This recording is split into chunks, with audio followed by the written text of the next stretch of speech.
You can probably picture it in your mind. A majestic circle of tall stones, with another ring of stones in the middle. But while the physical structure of Stonehenge is familiar to most of us, its history is rather mysterious. Who built Stonehenge? How and why did they build it? Was it for rituals, religious gatherings, or something else? There are no simple answers to these questions, but we'll look at what we know and what we don't, and go through some of the most intriguing theories. So just relax and let your mind drift as we explore the sleepy history of Stonehenge.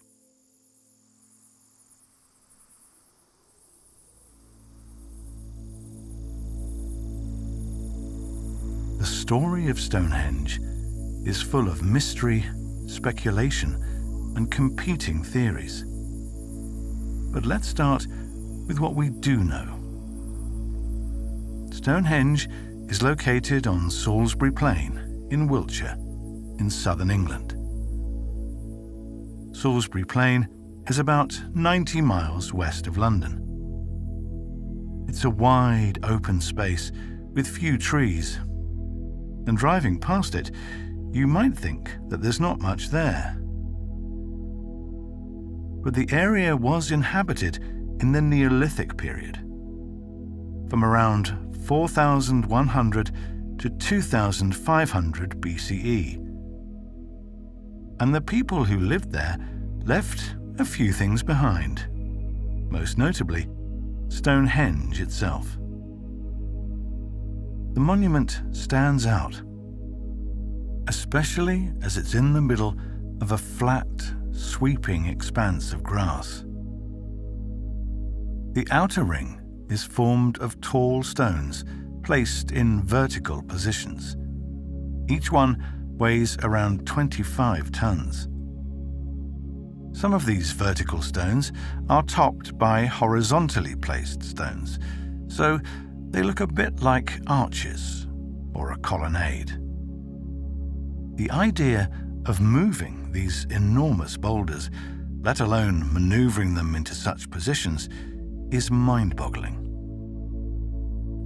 The stones create a wide circle, and inside this circle are stones of different heights, some tall, like the ones on the outside, and some that are smaller. At first glance, Stonehenge might seem less impressive than other ancient monuments, such as the pyramids in Egypt or the Colosseum in Rome. But as soon as you start to think about Stonehenge, all kinds of questions and mysteries emerge, and each one leads to another. First, let's consider the age of the monument. As far as we know, the first significant construction was a circular ditch built around 3100 BCE. Stonehenge, as we know it, was constructed centuries later. The first stones were erected in 2500 BCE. And we know that a couple of hundred years later, the smaller stones in the center were moved to their current positions. Stonehenge was built in stages. It's estimated that construction took place over a period of at least 1,500 years. Still, although we have approximate ideas of dates, it's hard to know for sure. Archaeological findings, along with technology like radiocarbon dating, provide some information. But other factors make things a little more complicated. For instance, the effects of natural changes to the land over time, or the disturbances caused by burrowing animals like badgers. However, it's safe to say that Stonehenge as a monument is approximately 4,500 years old. It was built at roughly the same time as the pyramids in Egypt. The issue of Stonehenge's age also raises another interesting question. What was there before? This is part of what makes history so fascinating. You can always go further back. And in the case of Stonehenge in particular, it's worth taking a moment to consider the area's earlier history. It might provide some helpful clues. In the Mesolithic period, around 8000 BCE, a few pits were constructed in the area. Some of them seem to have held tall posts made of pine. And because of the alignment of the posts, it's been suggested that they had ritual significance. We don't know exactly how these posts relate to Stonehenge, but they indicate that thousands of years before the monument was built, there was activity in the area. This part of the country seems to have appealed to people. Perhaps they were drawn to it because of its openness, a contrast from the densely wooded land that made up most of England at the time. What we do know is that even before the stones of Stonehenge were erected, the area was associated with burials. For instance, close by are some tombs known as long barrows. Each mound of earth could have held up to 50 bodies. Then there was the ditch we mentioned earlier, built around 3100 BCE. This large circular ditch was dug with antler tools and used as a cemetery. The cremated remains of at least 63 individuals, men, women and children, were buried on the actual site of Stonehenge. And it's possible that the smaller stones were used as grave markers. As we consider the very early history of Stonehenge and the people who were buried there, the human side of the monument begins to emerge. We start to wonder who built it and how, considering the enormous size and weight of some of the stones. These are the questions we'll turn to next. Of course, as you can imagine, there's no straightforward answer to the question, who built Stonehenge? Given the age of the site and the lack of written records, we can't identify the individuals who constructed it. Even in the case of comparatively modern monuments, churches and cathedrals, for instance, we rarely know the names of the individual labourers, only the architects. Unfortunately, and rather unfairly, the people who put in the physical work remain anonymous. In the case of Stonehenge, there's also another complicating factor. It was built in different stages over a period of centuries. So there would have been countless builders, most likely from a variety of different backgrounds. However, DNA analysis of bodies that were buried near Stonehenge may tell us something. The ancestors of these people were originally from Anatolia, modern-day Turkey. They travelled across the Mediterranean, reaching Britain in about 4000 BCE. Centuries later, their descendants formed a community that lived in the Stonehenge area. It's likely that some of them were the builders. Another study, based on the analysis of bone fragments, suggests that some of the people buried at Stonehenge came from Wales. Interestingly, some of the stones themselves originated from the same area of Wales, the Preseli Hills. So, these people left their homeland and perhaps brought the stones with them to England. They may have then contributed to the construction of Stonehenge. Of course, we can't know for sure if they were the ones who built it, but the study shows that the bone fragments are contemporary with the monument, and they were buried nearby. So, it seems likely. The smaller stones, known as blue stones, are the ones that came from Wales. They weigh about 2 to 5 tons each, and were transported to Stonehenge from the quarry in Wales, a distance of about 150 miles. So you may be wondering, why go to all that effort? One theory is that the blue stones belonged to an earlier monument in Wales. When the community relocated to England, maybe they decided to take their stones with them, as a reminder of their origins. But the real mystery of Stonehenge construction relates to the larger stones, the ones weighing 25 tons. How on earth did the builders move them into position? And for what reason? Let's start with the first question, the construction of Stonehenge. As we've said, the blue stones were transported from Wales.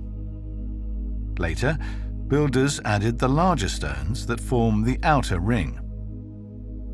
These are known as sarsen stones, and they're a kind of silcrete rock which is very hard and resistant. Thankfully, the builders didn't have to go all the way to Wales to get these stones.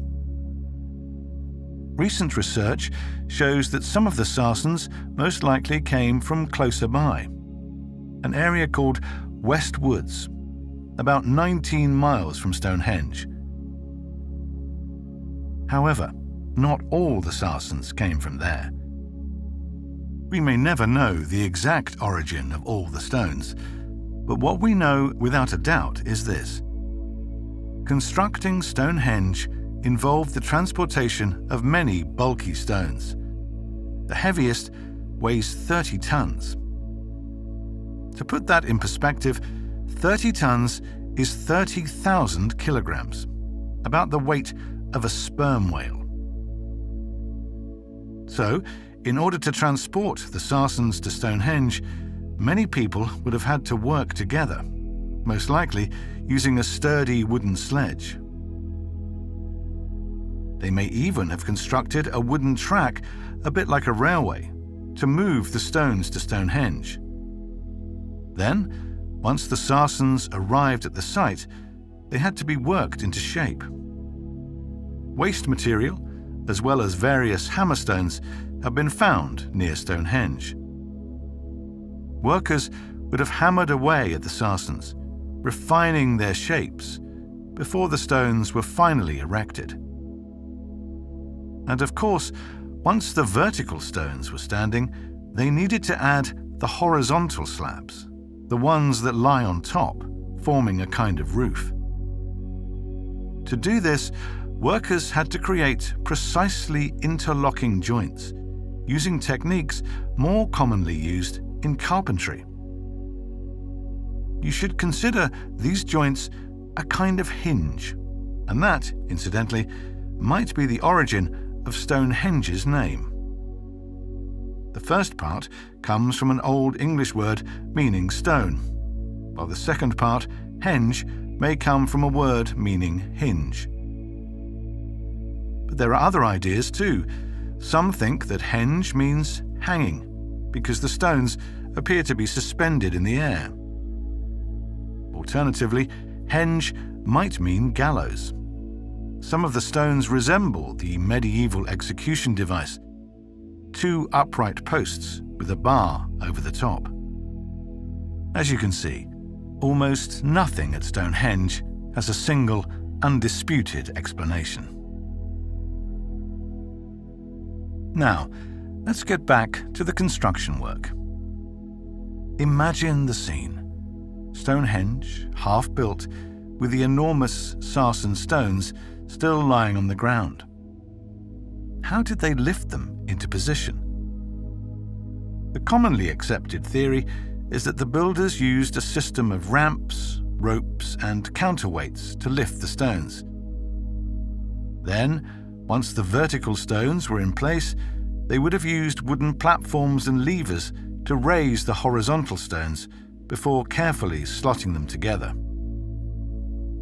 While this seems plausible, not everyone is convinced that this is the technique the builders used. Still, however it was done, there's no doubt that the construction of Stonehenge was an extraordinary undertaking. It took hundreds of years, and the efforts and ingenuity of countless people to put the stones in position. Now, before we move on, let's take a moment to appreciate something which may not be obvious. Many of the facts we've mentioned, such as findings about DNA or the exact origin of some of the stones, are very recent discoveries. For most of history, Stonehenge has seemed truly mysterious. People just didn't know who built it, or how, or why. And that explains the sheer number of theories about Stonehenge. So, it's time to address that tricky question. Why exactly was Stonehenge built? As you've probably guessed, there's no simple answer. What we have are lots of different theories. Some are plausible, while others are a bit out there, to say the least. It's also worth considering that some of these theories are not necessarily mutually exclusive. Given its long existence, Stonehenge may have originally been built for one purpose and then used for another. So, let's keep an open mind as we go through the theories. The possible explanations for why Stonehenge was built, or what it was used for. As we've mentioned, there are no written records. Our evidence comes from the stones themselves, and in particular, their positions. The sarsen stones appear to have been positioned in alignment with the movements of the sun. On the summer solstice, you can see the sun rise near the heelstone, a large sarsen block that stands alone. And on the winter solstice, the stones frame the sunset. It seems unlikely that this positioning was coincidental. The stones must have been arranged in this way for a reason. In the 1960s, researchers came up with a theory. Stonehenge was built as an astronomical observatory, or even some kind of ancient computer that could predict eclipses. From analysis of the stones' positions, it seemed that the people who built Stonehenge may have had sophisticated astronomical knowledge. These days, however, most scholars consider this theory to be over-optimistic. Besides, there's a simpler explanation for the alignment of the stones. They may have been used to mark and celebrate the solstices, or perhaps just the winter solstice. Stonehenge is commonly associated with the summer solstice, but, as academics have pointed out, in midsummer, the sun doesn't rise exactly behind the heelstone. It rises to the left of the stone and then goes right over the top. But the winter solstice is framed perfectly. You can watch the sunset right in the middle of the central arches. We also have some archaeological evidence which suggests that in ancient times, people gathered at Stonehenge for the winter solstice. A couple of miles away is a Neolithic settlement known as Durrington Walls. It's believed to be the home of the people who built Stonehenge.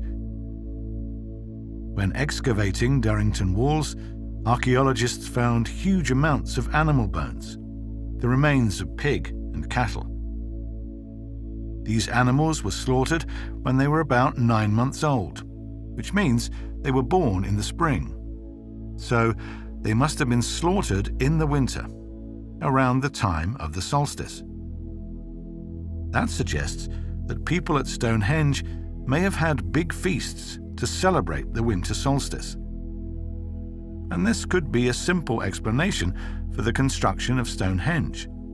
It was built to celebrate the solstice. The alignment of the stones definitely seems significant. However, there are also other relevant factors that need to be taken into consideration. As we mentioned earlier, archaeologists have also uncovered many human bones in the Stonehenge area. The site seems to have been used as a cremation cemetery for a period of around 500 years, and many of these burials predate the monument. In 2016, researchers published an article with some interesting observations. The earliest burials at Stonehenge were in an area known as the Aubrey Holes, a ring of chalk pits in the ground. As well as being a burial site, this area also seems to have contained bluestones. Perhaps there was a symbolic connection between the deceased individuals and the stones. At first, people were buried around the Aubrey Holes, but later burials were moved to a different location, so they were further away. Over the course of time, as Stonehenge evolved as a site, perhaps the symbolism changed too. Initially, it might have been a monument for specific individuals. The bluestones were tombstones. But then, Stonehenge changed into a more general monument, where people could collectively pay tribute to their ancestors. The stones were no longer specific, but represented the dead on a wider scale. This is one of the most popular and convincing theories, that Stonehenge was built as a tribute to the dead. And it certainly seems plausible that Stonehenge was a sacred site. That would explain why people put so much time and effort into building it. And whether it was built to honor the dead or for some other reason, it seems to have been a meeting place, designed to bring people together. Of course, the construction of the monument would have also brought people together. A team-building exercise on an epic scale. And then, once Stonehenge was built, maybe it stood as a symbol of unification. The archaeologist Mike Parker Pearson has suggested a possible interpretation for the 5 trilithons at the center. The trilithons are what you probably picture when you think of Stonehenge. They're the structures formed of 2 vertical stones with another horizontal stone lying on top. According to Parker Pearson, the 5 trilithons could have represented unity. 5 different tribal lineages coming together to honor their ancestors. Consider the fact that at the time of Stonehenge's construction, the population was in decline, and there weren't many villages. That might explain the need for a place like Stonehenge, a monument that created a sense of community. Alternatively, people may have gathered here for a more practical reason. It's been suggested that Stonehenge was a place of pilgrimage, where people came to be healed. Some of the bodies that were buried in the area have signs of skeletal trauma and deformity. Perhaps these people had come to Stonehenge in the hope of a miracle cure, believing that the stones had magical properties. Now, here's something interesting, which might add credibility to the theory. The area where the blue stones originate from, an outcrop of the Preseli Hills in Wales, is full of springs, and those springs have long been regarded as having healing powers. That could explain why the stones were transported such a distance. Perhaps Stonehenge was a primeval version of Lourdes in France, attracting hopeful pilgrims. It's a different way of looking at the monument, as a place for the living rather than the dead. Another theory also emphasizes the importance of the bluestones. Researchers experimented with rocks in the Preseli Hills, the same kind as the bluestones that were brought to Stonehenge. And what they discovered is that many of these stones were ringing rocks. When struck, they made ringing sounds in different tones like bells. If the builders of Stonehenge were aware of this, perhaps that's why they decided to transport the bluestones from Wales to England. It's a nice idea. Stonehenge being used as an instrument. Also, it's not just the bluestones that have interesting acoustic properties. Recent research has focused on the overall acoustics of Stonehenge, which may be a clue as to how the site was used. Professor Trevor Cox, an acoustics researcher, made a replica of Stonehenge to scale using 3D printing. The model was then placed in a specially designed room and surrounded with loudspeakers and microphones, so he could test the effects of different frequencies. Through his experiments, Cox was able to study the acoustic properties of Stonehenge, the effect of the human voice or music on the stones. And what he found was this. Essentially, Stonehenge is an echo chamber. Sound bounces from one stone to another, then lingers. This reverberating effect enhances music, making it sound more powerful. Also, inside Stonehenge, the human voice is amplified by 4 decibels. So, if someone's speaking, it's much easier for the others to hear them. Today, these effects are something that we take for granted. When we enter a space with good acoustics, like an auditorium, we might not pay attention. But think of how amazing it would have been for people living thousands of years ago, experiencing this effect for the first time. It must have added something to the atmosphere of Stonehenge. Although we don't know for sure, it's possible that these acoustic properties were connected to the function of the monument. Maybe special meetings or ceremonies took place within, and people took advantage of the sound effects to give speeches or play music. At this point, we've covered some of the most convincing theories about why Stonehenge was built and how it might have been used. But there are other theories too, which are also worth mentioning. However far-fetched they might seem, they still tell us something about Stonehenge, how the monument has meant different things to different people. It seems that in the absence of evidence, or if you choose to ignore the evidence, Stonehenge can be almost anything you want it to be. In the 12th century, the Welsh cleric Geoffrey of Monmouth wrote a history book, which included a creative explanation for how Stonehenge came to be built. Long, long ago, giants brought the stones from Africa to Ireland. Then, in the 5th century, King Aurelius Ambrosius decided to build a memorial to British noblemen who had died in battle.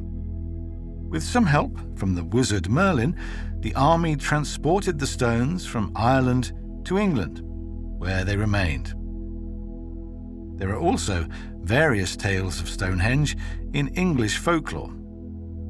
According to some, the architect was none other than the devil himself.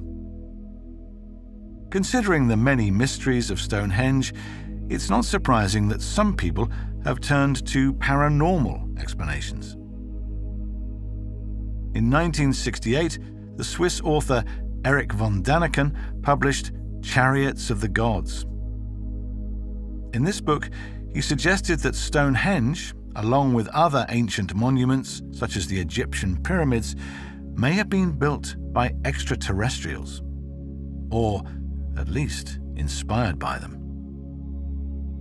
So, there you have it. Stonehenge was a landing pad for alien spacecraft.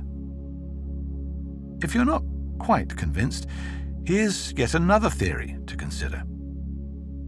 It was proposed by Anthony M. Perks, a gynecologist, in 2003. In an essay published in a medical journal, Perks suggested that the structure of Stonehenge was symbolic. In his words, it might represent the opening by which Earth Mother gave birth to the plants and animals on which the ancient people so depended. Perks sees Stonehenge as a fertility symbol. However, it has to be said that this visual similarity is only really apparent when Stonehenge is viewed from above. And, as one skeptical archaeologist has observed, as far as we've been able to tell, they didn't have hot air balloons in prehistoric times. But Perks isn't the only one who sees a connection between Stonehenge and fertility. Some believe the monument may have been built as part of a fertility cult. According to Professor Terence Mead, Stonehenge, like other ancient stone circles, was built to cast specific shadows on certain days of the year. At sunrise, the long shadow of the heelstone would enter the monument. It would then reach the center, hitting an altar stone that was considered to be symbolically female. Naturally, not all archaeologists are convinced by the fertility cult theory. But at this point, it's hard to imagine any theory gaining universal acceptance. As we come to the end of our history of Stonehenge, let's reflect on a quote from the archaeologist Jaquetta Hawkes. "Every age has the Stonehenge it deserves or desires." Many of the theories we've looked at are clearly a product of the time and the culture. For instance, in the 1960s, scientists were excited about the potential of computers. At the time, it was suggested that Stonehenge could be used as a calculating machine, an idea that's since been debunked. So, if every age has its Stonehenge, what is our Stonehenge? And what's next? Hopefully, scientific developments will provide new insights. For example, by analyzing the isotopes of bones or teeth enamel, scientists can learn about the migration history of the people buried at Stonehenge. We can learn more about where they came from. Similarly, DNA analysis could shed light on the genetic relationships between people who were buried together. The hope is that eventually we'll get a more detailed picture of the people who lived and died at Stonehenge. And that in turn might give us more clues or even answers about why the monument was built and how it was used. We might be entering a new era for Stonehenge, an era of long-awaited scientific breakthroughs. And yet, there might be those who prefer not to have the answers, or for whom the mystery is part of Stonehenge's appeal. Some visitors are happy to walk around these towering stones and simply admire them for what they are, the impressive remains of an ancient past which can never be completely known or understood. For these visitors, it's enough to be in the presence of the stones, simply to look and to imagine. Then are those who come for the solstice. In June, Druids, pagans, and pilgrims from all walks of life spend the night at Stonehenge to celebrate the beginning of summer. At dawn, they watch the sun slowly rise behind the heelstone. The golden rays are channeled into the center of the circle. And in this moment, we can believe that Stonehenge is being used and experienced just as it was meant to.